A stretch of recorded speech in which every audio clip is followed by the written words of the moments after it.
bulge out and give me the look.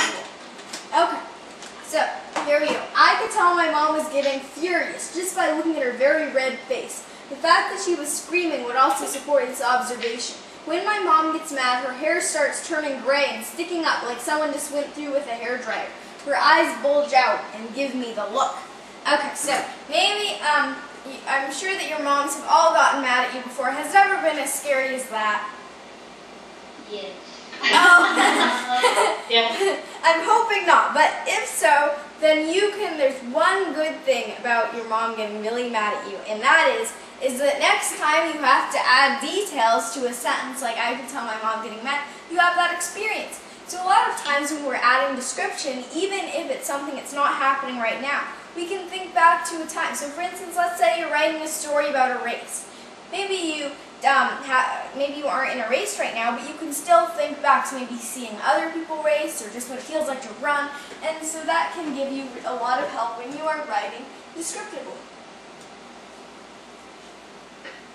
When we write descriptively, we add details. We know that. So we talk about what things feel like, taste like, smell like, look like, and sound like.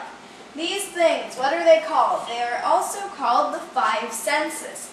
And it's a lot easier to say the five senses than name every single one. But when you are writing, when you are told, write with the five senses, then you can think, write with your hands. What do things feel like? Maybe if you have an object right in front of you, then you can actually pick it up. Oh, and I should have grabbed this when we were writing about a tiger, but I can say, let's say I'm writing a descriptive passage about my stuffed tiger. Then I'm lucky enough to have my stuffed tiger in the room, so I can feel what, maybe the head feels really hard. Actually one time, I remember that when our friend was over, then he had a balloon and he popped it on the tiger's head because it was that hard. So I can maybe remember some things. He feels really furry and soft. He is pretty light, so I can just throw him around. So you can think about what does he feel like under your hands. So if you're lucky enough to have the object with you, of course. And then think about what it feels like if you don't have it with you. So what do things taste like? Have any of you ever tasted a really gross meal? I see a lot of raised hands. Maybe some of those, maybe after eating the gross meal, that's why our moms got mad at us. But what do things taste like is a really important question. And while both of the people I have here don't like their food, you can also talk about what things taste like if it's good food. Maybe the delicious taste of Rocky Road ice cream with that melt on your tongue flavor that filled my mouth with the sweet taste of iciness and sweetness and coolness and stuff. So you can just think about what does something taste like, what does it feel like in your mouth maybe, and then that can give you some good descriptive ideas. So right for your tongue. Think about what your tongue is feeling right then. What do things smell like? So now I have a good one. This person here should be liking the smell of the flour, and this person does not like the smell of that fish stick. So maybe you can talk about bad smells, like for instance, a food you really didn't like smelling it, or have you ever smelled the inside of your shoe after you've just been out walking a long time? Okay, I see some raised hands. I think we've all smelled our shoes at one time or another. Maybe we didn't exactly hold it up, but I think we may have smelled it by accident. And sometimes those shoes can get really, really stinky.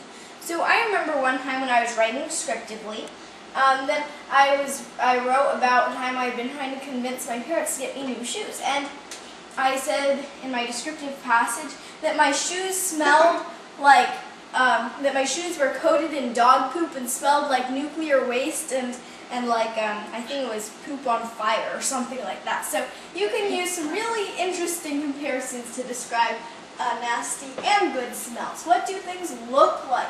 So imagine that you're looking through the world with a magnifying glass, and what do things look like? You can go down to the tiniest details. And also the really big picture. So have any of you ever looked through a magnifying glass before? Okay, I see some raised hands. Probably a lot of us have looked through a magnifying glass. And when you do that, you see some really small things. You're able to enlarge. And so imagine that you're looking through your magnifying glass and try to observe small details maybe. So for instance, I'm not even sure what this is, but I have a little plastic cap for something lying on my desk, and it's really tiny. You might not even be able to see it that well. But I might observe carefully this little plastic cap, and I see, well, oh, it has some ridges. It's not big enough for me to fit my thumb inside. It has a little arrow on it, and it's kind of rounded tips. So you can really observe things that are really tiny. Have you ever looked at a strand of hair maybe? You can observe, well, my hair, under the light, it looks kind of dark, reddish, brownish, and it looks like black from a distance, but if you hold it under, it's actually dark brown.